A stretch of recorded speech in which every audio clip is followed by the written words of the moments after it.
We are about to blow up what you think professional development can be and what you think Title II funds should be used for. Today I'm going to talk to you about one of the children in my first grade classroom. I'll call him Raul. Raul came experiencing a lot of trauma. He was angry, yelled at classmates, struggled to focus. He was bouncy, very bouncy. But most of all, Raul didn't believe he could learn. However, within the culture of our classroom, where 6-year-olds reflect, support each other, Raul came to recognize how he was feeling, to be able to plan for what he needed to do to fix things.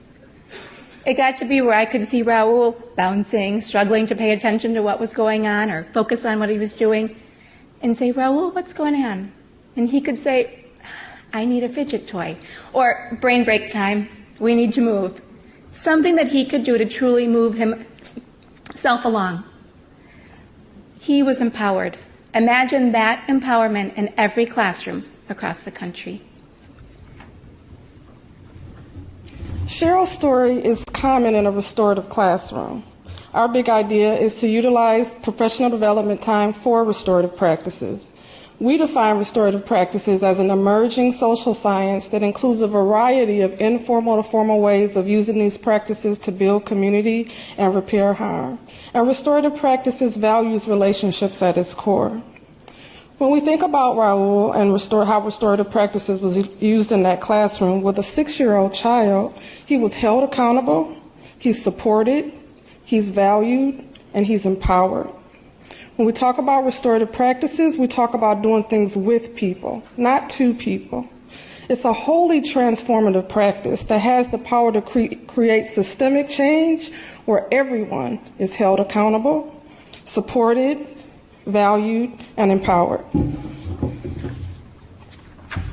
This professional learning is intentionally focused on the needs of each individual school, the staff, the students, and the families, where they identify their own needs, exercising their voice, agency, and self-determination. This work is bottom-up, not top-down. It's local and it's responsive, most importantly, to the real-time needs of our students.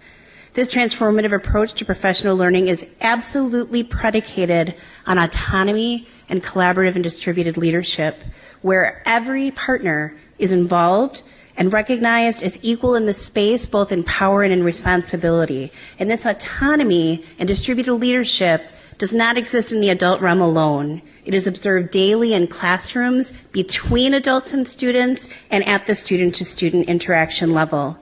This work is honored, protected, and prioritized across all grade levels every school day throughout the school year.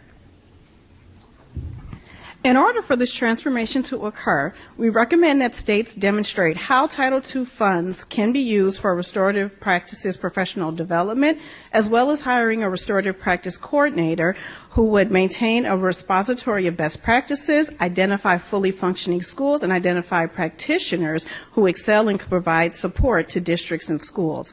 At a local level, districts will provide PD to everyone who works with children and families, and a restorative practice framework will shape district policy and procedure. At the school level, professional development will be ongoing and embedded.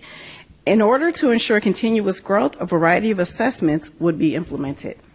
As just one part of the West End's recent study concluded, graduation rates rose 60% in schools using restorative practices compared to only 7% in non-restorative schools. Today we told you about Raul. There are millions of Rauls. Imagine this professional development can not just transform a school, but a community.